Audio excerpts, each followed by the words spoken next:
कि Telegram WhatsApp की तरह होता है, लेकिन हमको आज तक टेलीग्राम पता नहीं चल पाया। और हमारे जैसे आदमी को ऑनलाइन आना पड़ेगा तो हम तो आफत हो गया मेरे लिए। हम देखिए रात का 2:30 बज गया था, टेंशन से ना दिमाग काम नहीं कर रहा था, क्या करे क्या नहीं, अजीब सा माहौल हो गया था। प्रॉब्लम तो सबको हो रही थी, तो हम लोगों को ये शुरुआत करनी थी। तो हमारे गांव पे मेरा दोस्त था, उसकी फोटोकॉपी की दुकान थी, छोटी सी शॉप थी फोटोकॉपी की। अब स्टूडियो कैसे बनता है भाई पता ही नहीं, तो 2 ठो बांस लाए, ऊपर बांस लगाए, उसमें ट्यूबलाइट को रस्सी से बांध के बना दिए। अब वो शटर सामने थी, शटर गिराते थे लोग, एक लकड़ी का पलाई बनाए, उस पर पढ़ाना चालू किए। यहाँ लाइफ में क्या होता है, सोचेंगे क्या बनेंगे, क्या ख्वाहिश कुछ और चीज की रहती है।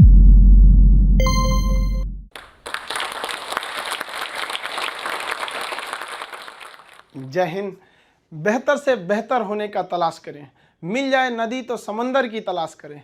टूट जाते हैं शीशे पत्थर की चोट से, पत्थर टूट जाए ऐसे शीशे तलाश करें। आज हम आपसे बीच में बात करते हैं अपने बचपन के कुछ कहानियों की। देखिए हमारा परिवार एक जॉइंट फैमिली में, हम लोग एक छोटे से परिवार में जन्म लिए। सब लोग एक साथ रहते थे, अंकल सबका परिवार यहाँ पे, उसमें हम लोग के मकान के भी एक कमरे थे जिसमें हम लोग रहते थे। बचपन में हम बहुत बदमाश थे, मेरी मम्मी को सबसे ज़्यादा परेशानी थी क्योंकि जॉइंट फैमिली होने की वजह से क्या होता था कि परिवार में बहुत लोग रहते थे, मोहल्ले वाले, पड़ोस वाले, और उस समय मोबाइल वगैरह नहीं होती थी, हम लोग यही गुल्ली डंडा वगैरह खेलते रहते थे। डेली किसी न किसी से हम झगड़ा किए रहते थे। मेरी मम्मी परेशान होकर रहती थी, करेगा क्या ज़िंदगी में, बहुत परेशानी हो जाती थी। और बचपन में थोड़ा सा फाइनेंशियली प्रॉब्लम होने की वजह से हर चीज़ लिमिटेड तौर पे मिला। स्कूल हम एक नॉर्मल से स्कूल में गए, और पेंसिल वगैरह तक का भी बचपन में हिसाब मिलता था। पेंसिल खरीद के आती थी, उसमें से आधा काट के आधा तुम लो आधा तुम लो, तुम्हारा पहले कैसे खत्म हो गया, तुम्हारा ज़्यादा कैसे चला, काफ़ी ये सब समस्याएं थी। घर के आगे एक कॉलेज था, उस कॉलेज में हम लोग जाते थे देखने के लिए, किसी का पेंसिल तो छूट नहीं गया, किसी का पेन, मतलब जो कुछ किसी का रह जाता था छुट्टी के बाद तो लेके आते थे लोग। या फिर किसी का मतलब कोई किसी के पेज में, किताब में, कॉपी में कुछ पेज सादा बच जाता था, तो हम लोग उसको कलेक्ट करके ले आते थे और मम्मी को देते थे। मम्मी देखिए इसमें 2 पेज सादा है, इसमें 3 पेज है, वो सबको ले आके एक जगह बनाते थे। मम्मी उसको सुई धागा से सिल देती थी और उसको हम लोग एक कॉपी बना लेते थे। आज भी आदत उसी में है। ये आज महंगी कॉपियों पर तो हाथ ही नहीं चलता है, वहाँ पर उसी की आदत लग गई है वहाँ। और बचपन में हम लोग के घर पे गाय वगैरह भी थी, छोटे छोटे जानवर वगैरह, ये सब के पालने में इन लोग के लिए करते रहो। ये सब करते करते बचपना निकल गया। और इस बीच मेरे पिताजी जो थे वो अलग अलग जगहों पे वर्क करते रह गए, कभी शिप बिल्डिंग में, कभी पाइपलाइन में, कभी फॉरेन में, अलग अलग जगह पे। एक स्टेबल नहीं रहा, जिसका खामियाजा हम लोग को आगे जाके बहुत बड़ा भुगतना पड़ गया था। फाइनेंशियली खराब होने की वजह से हमको शुरुआत में, हम जब 8 पास किए तो वहीं से हमको फौज में जाने का थोड़ा सा जुनून लगा कि हमको फौज में जाना चाहिए। तो हम 9th में जब पढ़े थे, सैनिक स्कूल का एंट्रेंस का एग्जाम दिया, उसमें मेरा सिलेक्शन ही नहीं हुआ, पता नहीं क्यों सैनिक स्कूल में नहीं हुआ। तो फिर हमने पॉलिटेक्निक का दिया, तो पॉलिटेक्निक के भी उसमें देखिए एक्चुअली क्या है कि जो एकेडमिक पढ़ाई होती है उससे थोड़ा सा बेटर होता है जो कॉम्पिटिटिव होती है। तो 8 के बाद ही सैनिक के लिए एक कॉम्पिटिटिव वाला माहौल आ गया था। फिर पॉलिटेक्निक में दिए, उसमें रैंक अच्छा नहीं आया तो हम कहे छोड़ो, अब नॉर्मल 10th यानी मैट्रिक करते हैं, उसके बाद इंटर करते हैं। इंटर करने के बाद फिर हम लोग ने सोचा कि एनडीए का देते हैं। इस बीच AI ट्रिपल हम लोग के वक्त में होता था, AI ट्रिपल ही, उसको दिए। IIT के दिन तो हम सोए रह गए थे वहाँ। फिर एनडीए के गए सिलेक्शन के लिए, तो एनडीए में रिटन एग्जाम हुआ, वो काफ़ी ठीक ठाक था। और एनसीसी वगैरह हम लोग ने किया था, तो उससे फौज से काफ़ी ज़्यादा उससे जानने को मिल गया, कौन सा हथियार कैसे काम करता है। ये वो एक जुनून हो गया कि भाई हम लोग को ये कॉन्फिडेंस था ना कि फौज में हो जाएंगे तो ट्रेनिंग की कुछ खास जरूरत नहीं पड़ेगी। हम लोग तो इसे बहुत हद तक जानते हैं हथियारों के बारे में। सब होने के बाद वहाँ पे क्या होता है कि ये सिलेक्शन काफ़ी प्रोसीजर काफ़ी कॉम्प्लेक्स होता है। वहाँ मेडिकल जांच होती है हर चीज़ का। मेरा हाथ काफ़ी टेढ़ा है, अभी इतना टेढ़ा होने की वजह से दोनों हाथ कि मतलब अब मेडिकली आउट कर दिया जाए। अब मेडिकल आउट होने की वजह से ये सब चीज़ें सही नहीं हो सकती हैं। तो यही एक तो वही था मेरे लाइफ का। इसके आगे हमने कोई सपना ही नहीं देखा था कि हमको कुछ और भी करना है। शुरू से ही फौज में ही जाना था हमको। अब हमारे लिए तो एकदम विकट परिस्थिति हो गई, साथ ही साथ फाइनेंशियली भी दिक्कत हो गया। अब क्या करें, तो नॉर्मल एक सरकारी स्कूल से इंटर था मेरा, फिर एक नॉर्मल ग्रेजुएशन किए, ग्रेजुएशन BSc। अब इसमें फाइनेंशियली दिक्कत भी बहुत ज़्यादा आ गया। इन दिक्कत में सबसे ज़्यादा साथ दिया मेरे 3 दोस्तों ने, सोनू, पवन, हेमंत। ये 3 दोस्तों ने हमारा बहुत ज़्यादा हेल्प किया और हम सबसे खुशनसीब हैं। हम ये कह सकते हैं कि दोस्त हमें बड़ा बढ़िया मिले। तो सोनू था, पवन, हेमंत, इन लोग के पास जो पॉकेट मनी आती थी ना, तो जो घर से उसमें से काट के कुछ हमको दे देते, कुछ ये, तो हम लोग में मिलजुल के अच्छे से करते थे। तो एक साथ में हम लोग पढ़ाई करते थे। हम सबको, चारों को, हम लोगों को डिफेंस में ही जाना था। अब हम लोग ने क्या किया भाई, बाकी लोग की फाइनेंशियली ठीक थी, हेमंत की भी सही नहीं थी, तो वो सेल्फ डिपेंडेंट था। तो हेमंत ने कहा कि एक काम कर तो भाई, चलो तुम भी को टीचिंग में ले आते हैं। तो उसने क्या किया, हमको एक होम ट्यूशन के पास ले गया पढ़ाने के लिए। होम ट्यूशन, अब वो हम लोग को बच्चों को उतना पढ़ाने का आइडिया नहीं, बस उसको लड़का बहुत पढ़ने में कमजोर था और उसको होम ट्यूशन पढ़ाया गया ना, स्कूल में बहुत अच्छा टॉप पे आ गया वो, उसके घर वाले काफी खुश हुए सब, और वो बहुत अच्छा सा पढ़ रहा था। इसी बीच उसने कहा कि चलो तुम्हें एक कोचिंग में इंट्रोड्यूस करते हैं। तो एक कोचिंग में गए, वहाँ पे मतलब काफ़ी स्टूडेंट जो थे, मतलब बहुत ज़्यादा नहीं थे, नॉर्मल था कोचिंग वहाँ पे। वहाँ हम गए तो हमको फर्स्ट दिन केवल 6 लड़के मिले, और 6 लड़के में अजीब सा माहौल हो गया। वो हमको, मेरी दाढ़ी उड़ी भी नहीं थी, तो अजीब, उनको लगा कि तो हम ही लोग के बीच का है। तो हम 6 बच्चे को पढ़ाए, हमको भी खुद एम्बेरस फील हो रहा था कि ये लोग हमको उस तरह से देख क्यों नहीं रहे हैं। अब उसको 6 लड़कों से अगले दिन वो 50 हो गए, फिर 100, 150, इतना तेज बढ़ने लगा। अब वो कोचिंग वाला जो था उसको लगा कि नहीं भाई, पैसा तो ठीक आ रहा है यहाँ पे, ये तो ठीक ठाक है। तो उन्होंने हमको कह दिया कि भाई देखिए सर, आपको अपना नाम, पता, एड्रेस, मोबाइल नंबर कुछ भी नहीं देना है। हम कहा हमको जरूरत भी नहीं है इसकी, हमको चुपचाप पीजी वगैरह करना है यहाँ पे। हमारी तो फौज का सपना टूटा था, समझ में नहीं आ रहा था करे क्या करें यहाँ पर, क्योंकि लाइफ बड़ी अजीब चीज होती है। जब तक आपको समझ में आएगी आधी बीत चुकी रहती है। यहाँ लाइफ में क्या होता है, सोचेंगे क्या, बनेंगे क्या, ख्वाहिश कुछ और चीज की रहती है। यही है जिंदगी, सबको इसी के साथ चलना रहता है। तो हमने कहा कोई बात नहीं। उन्होंने कहा कि चलो भाई, हमारा उनको नाम पता था तो टाइटल की वजह से उन्होंने खान नाम दे दिया, खान सर। धीरे धीरे वहाँ पे पढ़ाते रहे, वहाँ पे लड़के बहुत हो गए। वो कोचिंग वालों को पैसा ज्यादा दिखता था, हमें बच्चों का करियर दिखता था। वो कहते थे कि सर इतनी कम फी में आप इतना क्यों बता रहे हो। हम कहे सर हम कैसे करें, उनके साथ किस तरह से हम कह देंगे कि तुम्हें कम बता। इस वजह से थोड़ा सा टसल हो गया, हमको वो छोड़ना पड़ गया कोचिंग। फिर दूसरे जगह गए, तीसरे जगह। उसके बाद से हम लोग ने यहाँ पर आके अपना खान जीएस रिसर्च सेंटर किए। तो हमारा यहाँ पे कुछ खास जानकारी नहीं थी पटना में, क्योंकि हम लोग गांव एरिया से आए थे। तो यहाँ पे कुछ पार्टनर्स वगैरह को कुछ ढूंढे यहाँ के लोगों को, उन लोगों ने तो सत्यानाश ही कर दिया। उन लोगों ने सारा चीज 6 महीने बाद उन लोगों का फुल प्लानिंग था कि कोचिंग को हड़प लेना है। उन लोगों ने कहा कि बेंच भी मेरा, कुर्सी मेरा, पंखा में, सब कुछ। हम तो परेशान हो गए, मेरे पास कुछ भी नहीं बचा। ये हाल कर दिया लोगों ने कि हमारे जेब में केवल 40 रुपया बचे थे और घर लौटने के लिए 90 रुपये चाहिए था। हम परेशान हो गए, भाई कम से कम 90 तो छोड़ो, घर चले जाएं यार, पे यहाँ पे क्या कर दिए। कोई दिमाग काम नहीं कर रहा था। तो गंगा के किनारे हम बैठे थे शाम के वक्त में, टेंशन में। यहाँ पर सोचे कि अब टेंशन में जाएंगे अब रूम।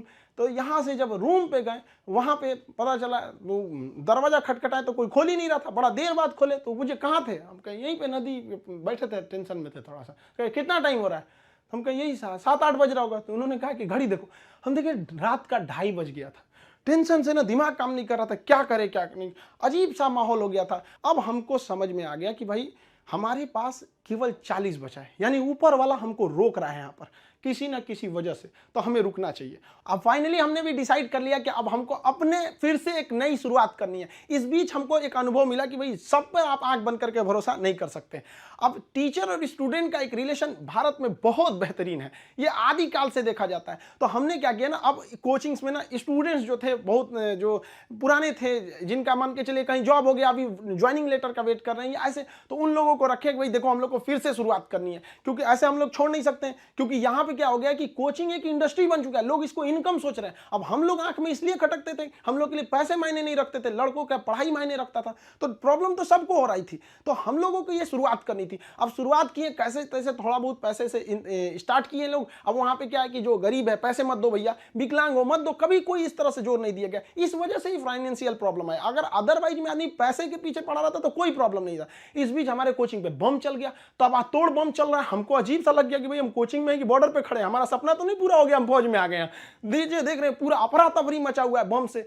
इतनी तबाही हो गई, हमको मतलब एकदम लास्ट में आ गए कि हमको अब लगता है यहाँ से छोड़ देना पड़ेगा। फिर लड़कों ने कहा कि सर आप हाँ हिम्मत मत हारिए। हमारे कोचिंग में, हमारा जो कैंपस है इसके अगल बगल में 17 कोचिंग है, सबका शटर बंद हो गया, सब लोग भाग गए। लोग हम लोग अकेले, भाई कम से कम कोई पूछते भी आता तो कम से कम एक सहानुभूति लगती है। लेकिन लड़के आए, लड़कियां तक आई कि सर कोई बात नहीं आप खोलिए, हम लोग चल पढ़ेंगे लोग, यहाँ कितनों बम चले यहाँ पे। तो हम क्या किए, पूरे कैंपस में मेरे कोचिंग पे सुबह में बम चला था, शाम वाले बैच में पूरे फुल प्लेजेड से स्टूडेंट आए थे, और जो बच्चे पढ़ रहे थे उसके अगले बैच के बच्चे नीचे खड़े होकर कह रहे थे कि अगर बम चलेगा तो पहले हमारे ऊपर बम चलेगा, कोचिंग को कुछ नहीं होने देंगे। बहुत हेल्प हुआ हमको यहाँ पर, बच्चों ने ही हमको बहुत ज्यादा सपोर्ट किया। और धीरे धीरे ऊपर वाला सबको देखते रहता है, क्योंकि हम लोग हम दूसरे के सीसीटीवी कैमरे से बच सकते हैं, ऊपर वाले के सीसीटीवी कैमरे से नहीं बच सकते हैं। और अचानक साथ मिला, सारे बच्चे देखते देखते हमने बच्चों के लिए लाइब्रेरी भी डाला, वो पटना का सबसे बड़ा लाइब्रेरी हो गया, फिर कोचिंग बड़ा हो गया, सब कुछ सही हो गया, लड़कों का रिजल्ट आने लगा, सारे लड़के खुश हो गए। और खास करके उस बैच के लड़के जो पढ़ रहे थे और जिनके पास बम्बार्डमेंट हुई थी, वो भी उनके लिए पहला अनुभव था। सब डर गए थे कि आखिर क्या हो रहा है, और देखते देखते सब कुछ सही हो गया। तब तक अचानक बीच में आ गया कोरोना, और कोरोना ने लॉकडाउन किया और सब चीज घर के अंदर हो गया, और हम लोग के लिए एकदम नया अनुभव।